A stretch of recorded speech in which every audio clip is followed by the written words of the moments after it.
Okay, right now I'm busy. So, may ginagawa po. Habang may ginagawa, so vlog po tayo. Okay. Baka mag-go beyond masyado. Kasi may narinig po ako, some scholars are believing parang blasphemous. Sabi nila, si Jesus, di ba, kinunsib. Di ba, without the seed of a man. Siyempre, by the Holy Spirit. Sabi naman ng iba ngayon, ang Antichrist daw, ikukonceive din daw without a man. I mean, walang seed ng man doon sa babae. Parang magkakatawang tao raw Satanas. You know what? These are pure speculations. Ang sabi lang ng Bible, tutulungan siya ni Satanas, taglay niya ang kapangyarihan ni Satanas. Hanggang doon lang po yon.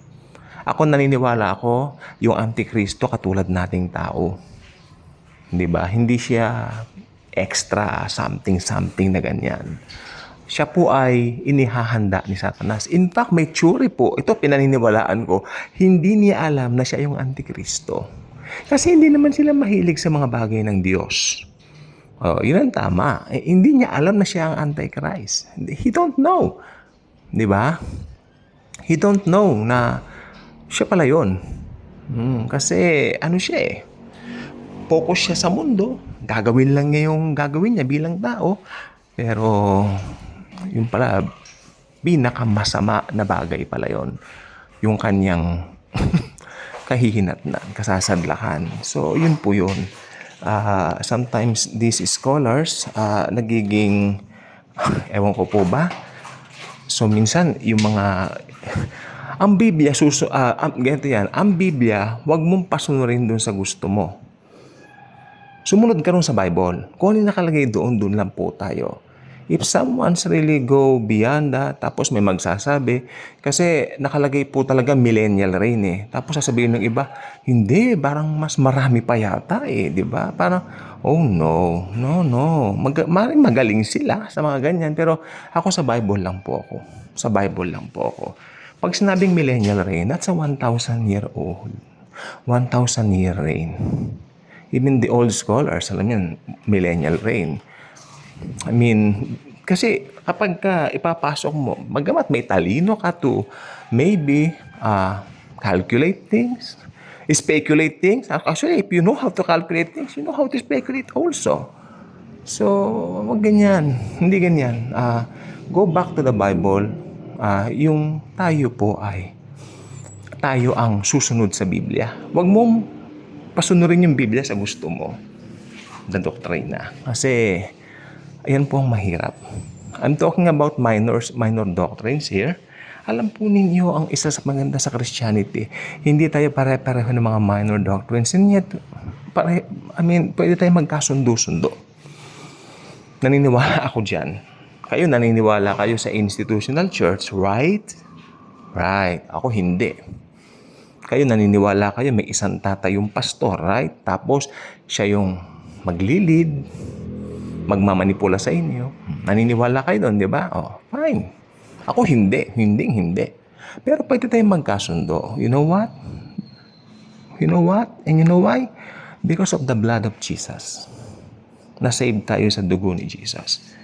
Those are mga minor doctrines lang. Pwedeng hindi pagkasundo-sunduan yan eh. Kasi nagpapakita lang yan na how sweet na makita na maski hindi tayo pare-pareho ng mga minor doctrines, nagkakasundo tayo. At wag na wag lang gagalawin yung mga major doctrines. Talagang doon na itatag na kitang kulto pag sinabi mo si Jesus ang salvation, plus ganitong gawin mo, magpabautismo, I will tag you as a cult. You're not a Christian. You're adding to what the Lord has done already. Perfect work on the cross. Yung Antikristo, si Satanas ang naghahanda diyan. No more speculations regarding ganito, ganyan. Kasi ihahanda siya ni Satan. Matutupad po yan. Ngayon, hindi ako nag-speculate, pero maaaring napanganak na, yes, sa nangyayari ngayon, napanganak na yan. Lalantad na lang yan. At paglantad niya, bago pa siya lumantad, rather, ira-rapture na po tayo. Yun ang nasa Bible eh. Nakalagay kasi doon, Hindi siya lalantad hanggang nandini o naririto pa ang mga restrainers o ang restrainer. Ang restrainer po ay ang church. Tayo po yon. Ang church po hindi building. Hello? Hindi building. Ang church po tayong mga believers, mga born-again Christians. Hala, mag-subscribe na kayo dito. Nagpapasalamat ako sa mga nag-subscribe na bago. At ang gift ko, mabibigay ko sa inyo, hindi ko man alam ang mapangalan niyo. At papanalangin ko kayo, lahat na nagsusubscribe.